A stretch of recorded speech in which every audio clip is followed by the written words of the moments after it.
time to refocus. Um, Okay. So let yeah, me get you. back to Tarantino, though, because here again, just to go into and kind of give you my nuts and bolts of here again why I love the Inglorious Bastard so much is here again the framing of it, the shooting of it, uh, the acting is wonderful, the derivation from other stories. I think one of my favorite scenes in there is the scene where Shoshana is preparing for the premiere and putting on the makeup. And of course, he's playing the David Bowie song, putting out fires with gasoline, which had also been used earlier in the Cat People movie that had come out in, I guess, the 80s or 70s. Uh, so it's a great use of David Bowie. And of course, anytime you have David Bowie, you got to love that. But if you watch that scene as she puts the makeup on, it's this warrior scene that is just so marvelous. When she puts the red on her cheeks, it's like war paint. Or when she's bringing the veil down on her hat, it's like a knight pulling down the visor of a helmet. And then, of course, chambering the round into the derringer that she's carrying into the clutch. And it's like, this is great stuff. Just knocked me out. And then once again, when she leaves the room, you get the overhead shot of the circular staircase and all that stuff. I mean, just visually a magnificent film. I'm going to rewatch it tonight. I'm like excited to watch it. I think I watched it in the 2000s, so that's one Yeah, decade or more than one decade old. yeah, that's more than a decade now. Yeah, I go. Yeah, yeah. I was like, wow, like it's 2023, and I like all the movies I watched are like so many years old, like Iron Man, Titanic, um, Oh, okay. I'm like Avatar. Even I'm like, what? I feel old. Yeah. Well, and just you I, wait. I know. But anyway, but yeah, I really just absolutely, I think he peaked. Not that he's still not doing good work, but that movie. And in fact, I was very disappointed in Once Upon a Time in Hollywood because to me it was just he was taking what he'd done in Bastards and redoing it in the 60s and 70s or the 60s because it was the Charlie Man. I mean, it was interesting, but it was like, yeah, but you've already done this with Inglorious Bastards of the what if this had happened or what if that had happened, as opposed to what actually happened. Now, once again, I think the casting was great. The girl who played Sharon Tate was dead on. The guy who played Polanski really nailed down what a sleazy guy he was in reality. Uh, I thought Brad Pitt was wonderful. I wasn't in love with DiCaprio's performance in that. I felt like he was sort of phoning it in. He just really wasn't working that hard to me. Yeah, Where it felt kind of like it was kind of like half ass almost. Yeah, yeah, and whereas Brad Pitt, I mean, Brad Pitt is always all in to me. Yeah. Uh, but not that, and here again, not that I didn't like the movie, but I just didn't love it. When everybody went nuts on, So okay, it wasn't a English, what's the called, the bastard movie? The Uh, Inglorious Bastard. yeah, the Inglorious Bastard. So it was like okay, but it wasn't that like the bar wasn't Well, at that standard. and here Wasn't at again, that standard. Praise. unfortunately for me, that's going to sort of be my mantra from here on out is that no matter what he does, yeah, but it wasn't Inglorious Mm. Bastards. I mean, it's kind of like, all right, let me give you another example. Another director that I really love is Michael Mann. When he did Last of the Mohegans, I mean, that movie was so well done. And once again, not that I don't love all his other stuff, but that one is like geez, will he ever do anything as good as that one again? And I doubt it. Even though, I mean, you look at a lot of his other stuff. I mean, Public Enemy, and what's the one he did with Tom Cruise and Jamie Foxx, with Let me about the check hitman. I mean, one second. yeah, Tom Cruise. yeah, it was Tom Cruise and Jamie Foxx, where Cruise plays the hitman and Jamie Foxx is the cabbie. Um, yeah, I can't remember the title of it, but that's a really great movie. Uh, I'm checking. I'm looking for it I on love Michael Mann IMDb. stuff, but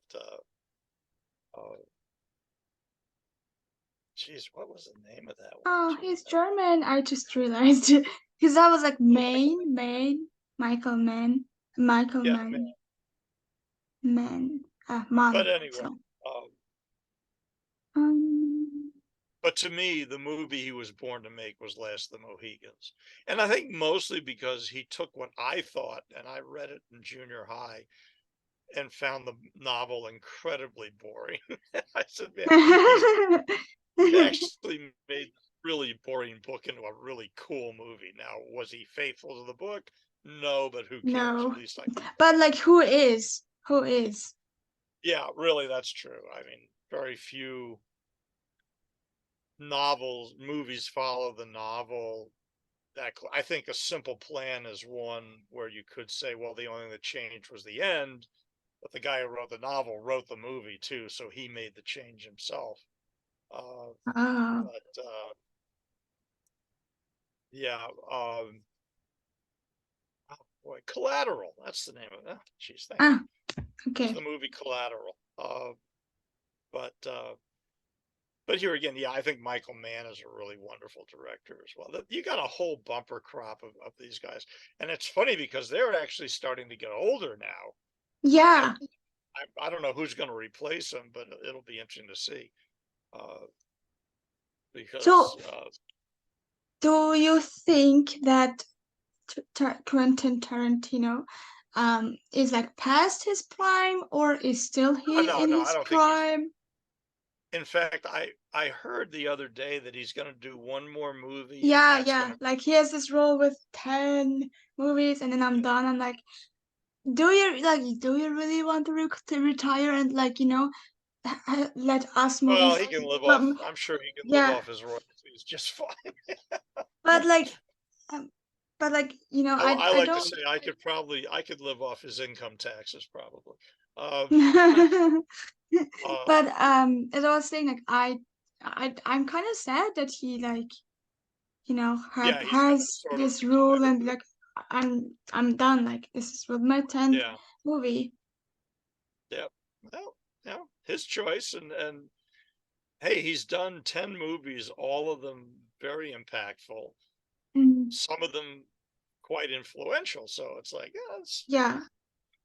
uh, it's kind of like, well, Brahms only wrote 4 symphonies. Yeah, but if I could write those four, I'd retire too. Uh, uh, but uh, yeah, but it's going to be interesting to see because I don't know who's going to come up. I really haven't paid attention to new directors that much. Me I neither. um, it's interesting though. I found that a lot of actors are now getting into directing, which is fun to Mm-hmm. watch. They do, um, but yeah, but Tarantino's stuff has always been. I mean, it's and once again, it's one of those things where I can understand where people don't like watching him because of the violence, because of the language, but I have no big problem with it. Yeah, I get so like furious when a movie isn't R-rated because I love the nitty-gritty stuff and the language. Yeah, well, I don't need it, but if it's there, it's there, and as long as it can be justified, um, Exactly. I think okay, I have no problem with it. Uh, but um,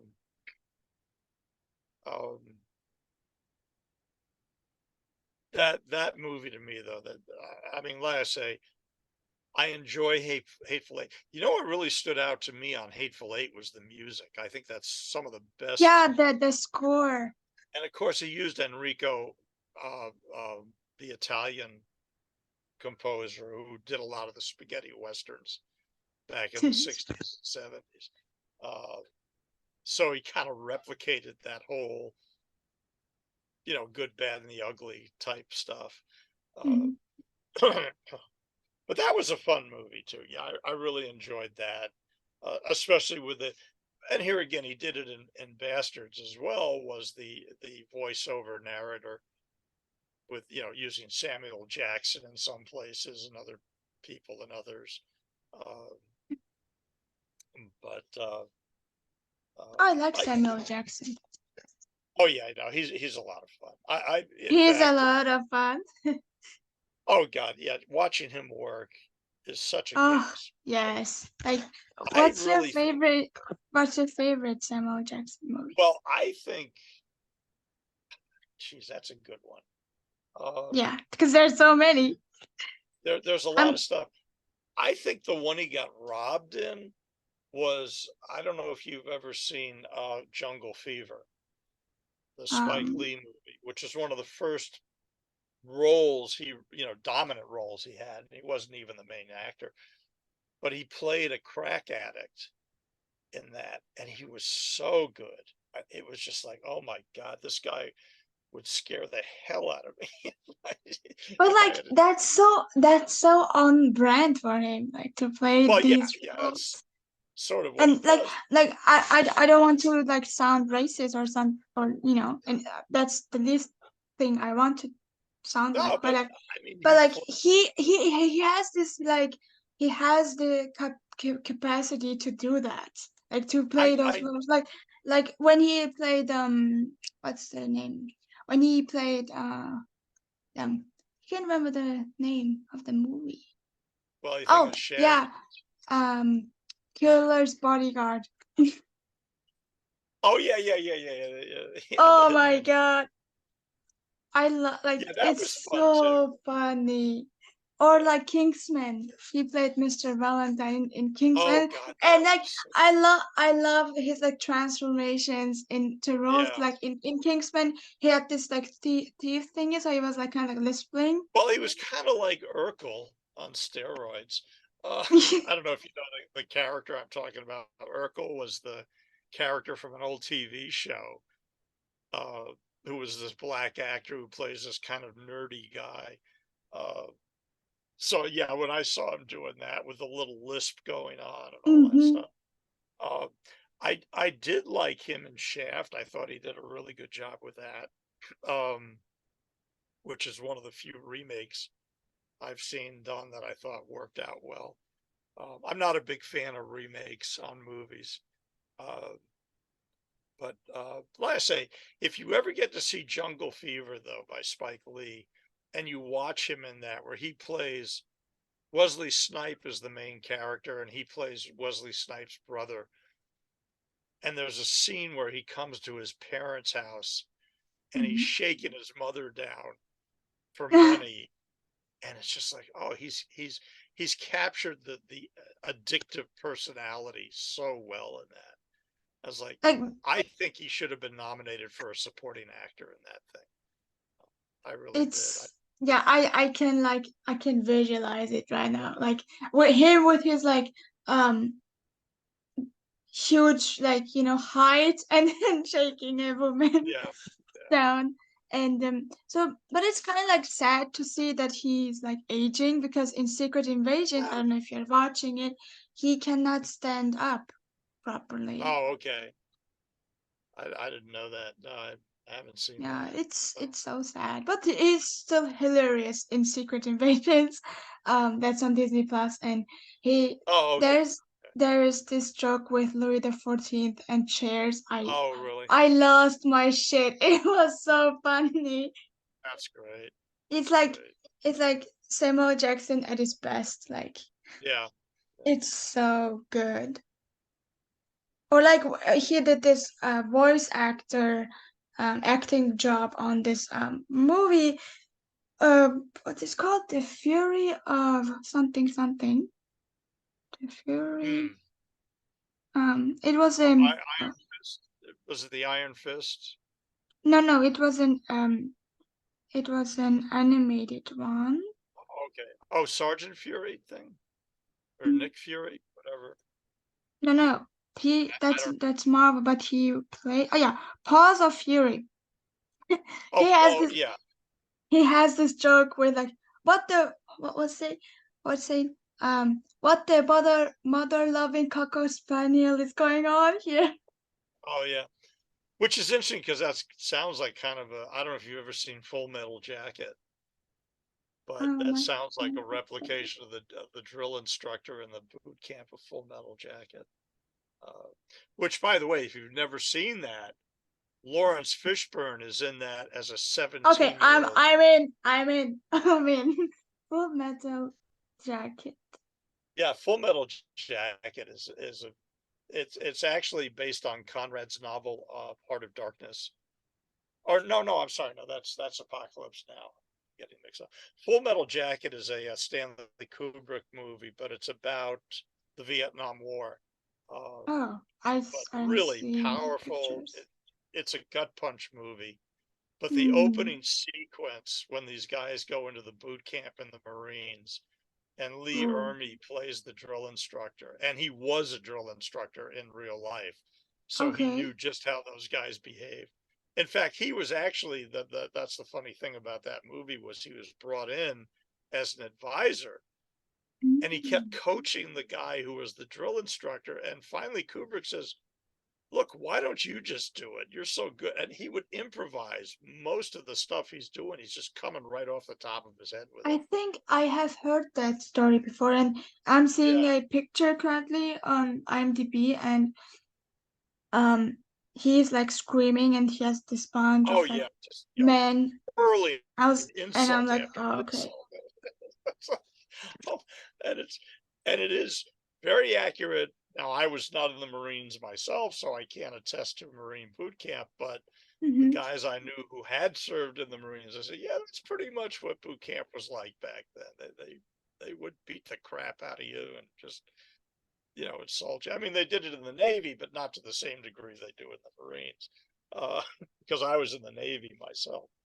But Oh, that's cool. yeah, but it's an interesting movie, and it's also a very powerful one when you get to the end, and the upshot of what's going on is just mind-blowing. Uh, yeah, I think, and here again, that's Kubrick, who, Tarantino obviously admires. Uh, but yeah, a really good movie. But the first like 8, 9 minutes of that movie just blows people away. It's like, oh my God, is this guy ever going to let up? That sounds a lot of fun. I'm Yeah. going to check that out and then tell you if I liked it. So there's this one thing going on currently, which is the WGA strike. I like it's I know like to my listeners this will sound so repetitive, but I cannot do anything about because it's like so current and because I asked the same question like uh, to all my guests, and I'm like, Okay. what do you think about it and your opinion and so on and so forth. So I want to know your opinion Uh, as well, on what's the question again? like the WGA strike and whether if you're for it or against it or you know The religious, oh, religious, no what'd you say? the writers strike. Oh, the writer's strike. Uh, well, I have to say, um, my neighbor is actually a writer. I live in LA, and my neighbor Mm-hmm. is part of the Writers Guild. And I sort of Oh. joke, but I really wasn't joking. When they first started the strike, Mm-hmm. uh, and I write, so I mean, I don't Yeah. write movies or TV stuff. The script writing is a whole different thing. I don't even know it. I wouldn't pretend to know it.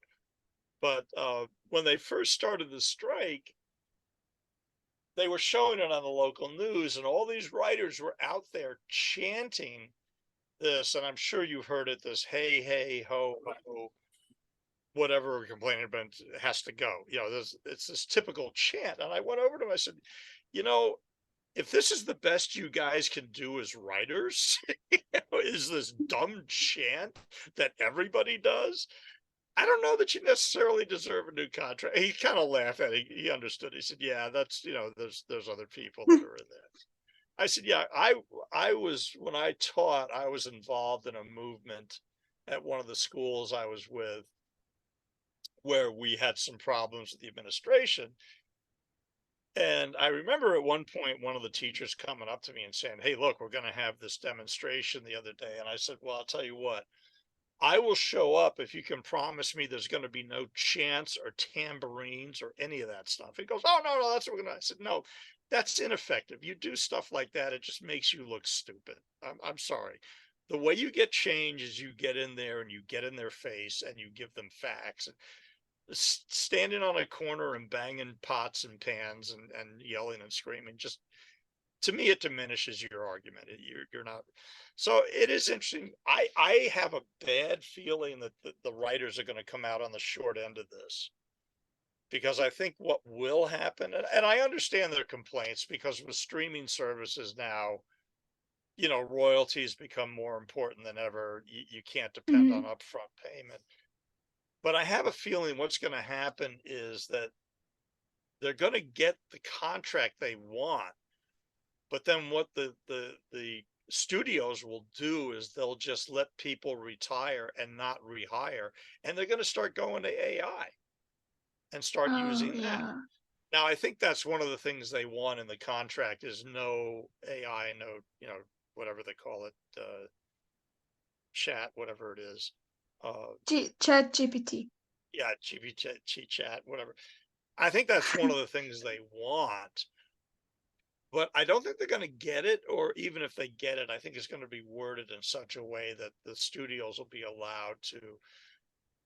What they're going to do is let people retire, and just, if you lose three people, they'll just hire one more.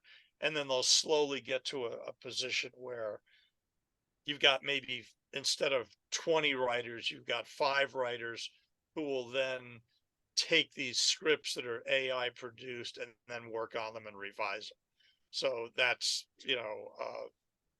I don't think it's going to end out well for them. I really don't. I think your best bet is to negotiate as good a contract as you can and slowly work into something even better as you go over. Maybe do, all right, I only want to do a 1-year contract, then we'll come back to it later, and then start writing out some of the stuff you don't like, writing in the things you do. Uh, but to me, I've always felt that strikes are not very effective. They really aren't. Uh, I think there's better ways to get done what you want to get done. Uh, and I thought, I sort of, to me, I proved it when I was in that one thing where I was, because I found it was more effective for me to sit down with the president of the college or go to the faculty senate meetings and present our case and that stuff, rather than parading around with signs and that sort of thing. I just don't think that's an effective way of arguing. Uh, Maybe I'm too old to think otherwise. So Yeah. yeah, I mean, good luck to them, but I don't think it's going to end particularly well. I see your Maybe. perspective, but also I see their perspective Well, because I like I understand their perspective, no no but no I no think, no that's not what I'm saying. It's like yeah, I understand that you think strikes are like unnecessary. You know, yeah, you can go into an office and then talk to the president, whatever.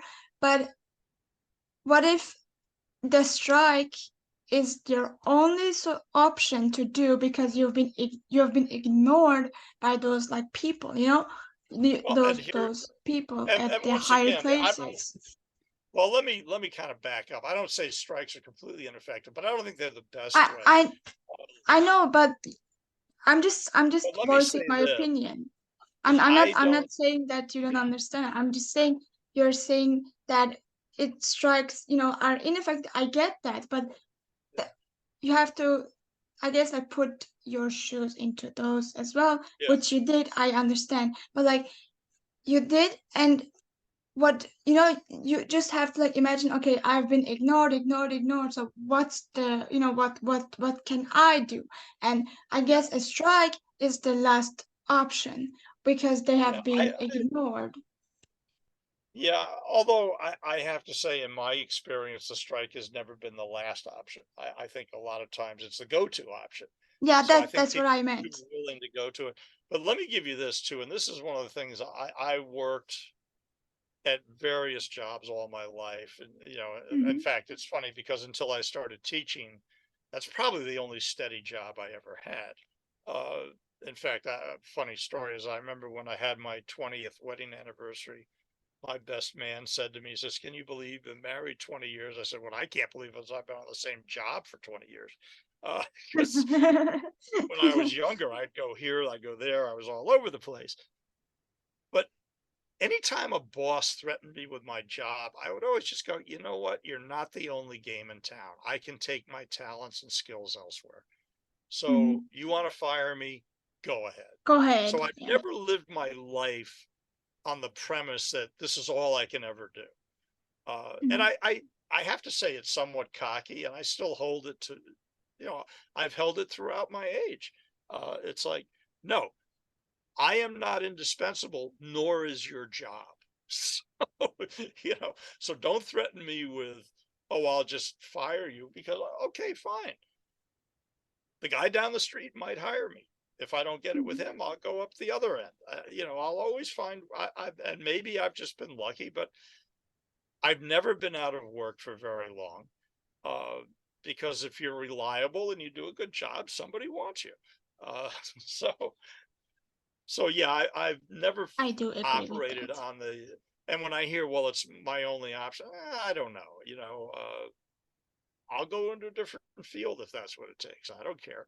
Hmm. Um, but don't hold out on me and threaten me with my livelihood because, like I say, you ain't the only game in town. So there's always Yeah, somebody I else. guess that's like a manipulation tactic because you're like, oh, okay, you're like in this like state of fear and like not you, but Yeah. the average person, Well, that's and it's like, and I think that's the problem. Most people live with that fear, and I see no reason to have it. If you're any good at your job, which I think most people try and do or try and mhm. be, I can take my skills somewhere else. They'll pay for me, and they may even pay me more. So, Yeah, it's a uh, win-win. yeah. Now I've had that happen twice in my life, where a boss threatened my job, and I just went, well, you know what? Yeah, do what you got to do. Uh, but now, of course, you have to do a fairly decent job to have that threat hold any water. But and I'm not saying I was the best worker there ever was, but yeah, I did enough and well enough that okay, yeah, don't threaten me with my livelihood. Because I'll go out and chop wood and hunt if need be, uh, Yeah. if that's what it Yeah, takes. maybe that's because you're a bold person. Like okay, like I don't Might give a be. fuck that I'm going to Yeah, do whatever I want to do.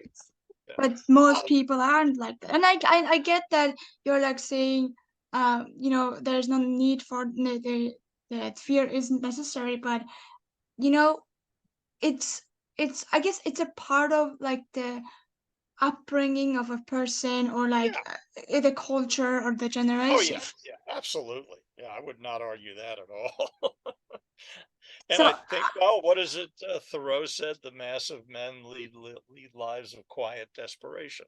Uh, mhm, and I've never held that. And of course, the thing to me is, I think part of it is I've never worked at a job where I thought this is my only thing. This is the only thing I can do. I work to supply the money to do the stuff I want to do. uh, well, I used to, in fact, that's something else I used to say all the time is that I love my work, but I don't work for love. Okay. Oh, I work for okay. money. You know, it's a business deal. I agree to do this for you and you agree to pay me this much. Uh, And that's what our arrangement is. If I can get along with my boss and be friends with my boss, great, but that's not necessary to me. My boss is my boss. You know, and that's really our relationship above all else. Uh, and I've Well, had that's bosses a, that I work guess that's a good like skill to have, or like a yeah, and like you say, characterization to have, like character. it's the Um, upbringing. mm, It's how you're brought up, because I know my father always brought me up with, he says, "Look, what money is, it's a representation of your value to society. That's what money is. So you decide what you're worth, and then try and get that. If you can't, well, you can't." Uh, and and of course, I've never put a big premium on making a lot of money. I mean, yeah, I want to live comfortably and all that stuff. But I think I told you we have a disabled son. yeah. My wife and I decided when he was born, we're going to work part time. All right, we're giving up full time work, we're giving up security, we're giving up a lot more money, but our priority is taking care of this guy here. That's what we Mm. have to dedicate our lives to. So, all right, we don't live in as fancy a house as some of our friends do. We're I in a think like to be happy, you don't have to, well, you that's the know. thing, is my priority is my son and what my wife and I do. That's the stuff that's important to me. Uh, so, uh, now granted, I've been able to work myself into a position where I can be comfortable. I mean, I am retired now, but I still teach a class now and then just to keep at it. And, it's fun to do. I always say teaching one class is fun. Once you get beyond three, then it's work. Uh, Yeah. so for me, all right, one class a semester, I'm good to go. And it gives me some At extra three, I'm money. like, okay, too Yeah, much. three, that's when it starts to get to be work. Then I'm actually Anyways, working. we have to Yeah. switch to the Oh, link. I see. Yeah, we're running out of time. So, but Hold on. do you want to continue? Yeah, I do. It's very interesting. Okay. Let me go find the next link, and Yeah, I will I'm join just up with you in a trying second. to save this so nothing goes lost. Oh, okay.